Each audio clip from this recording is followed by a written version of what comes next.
ஓட்டப்பானையில எப்படி தண்ணி நிறுத்தணும்னா ஓட்ட உள்ள பானையை கம்மாய்க்குள்ளேயோ குளத்துக்குள்ளேயோ ஒரு தொட்டியில தண்ணி நிறுத்தி உள்ள அழுத்துனீங்கன்னா பானை முழுவதும் தண்ணி போயிடும், வெளியில வராம சுத்தியும் தண்ணி சேர்த்துக்கலாம்.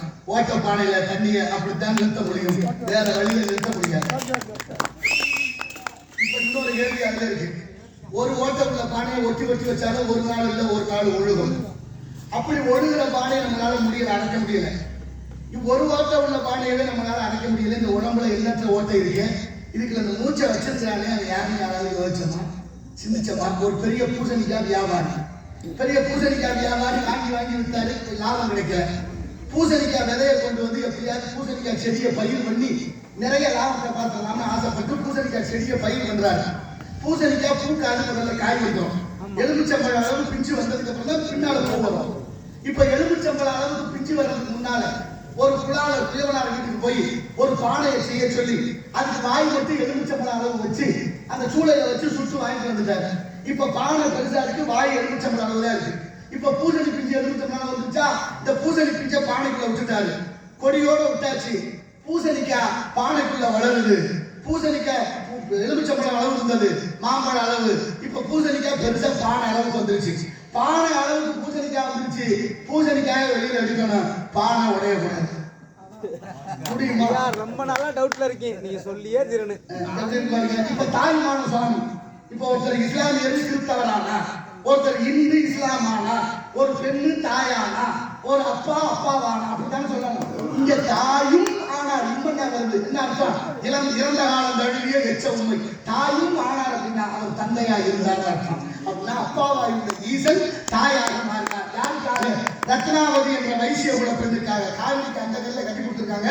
அந்த பொம்பளை புள்ள மாசமா இருக்கா, புருஷன் சம்பாதிக்க போயிட்டாரு, துணைக்கு ஆள் இல்ல. அம்மா பூம்புகார்ல இருக்கிறா, கடிதம் போடுறா.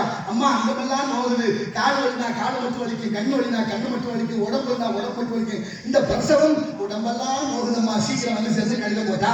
அம்மாவா இங்க இருந்து காய்கறி பற்றி எடுத்துட்டு நடந்தே வந்த காலம் வந்துகிட்டே இருந்தா காவிரி கணக்கு வந்தாச்சு. காவிரியில வெள்ளம் பெருக்கெடுத்து ஓடுது, பாலம் கட்டப்படாத காலம், காவிரியை கடந்து போக முடியல. மகளை பார்க்கணுங்கிற அக்கறை மகளும் அக்கறையில.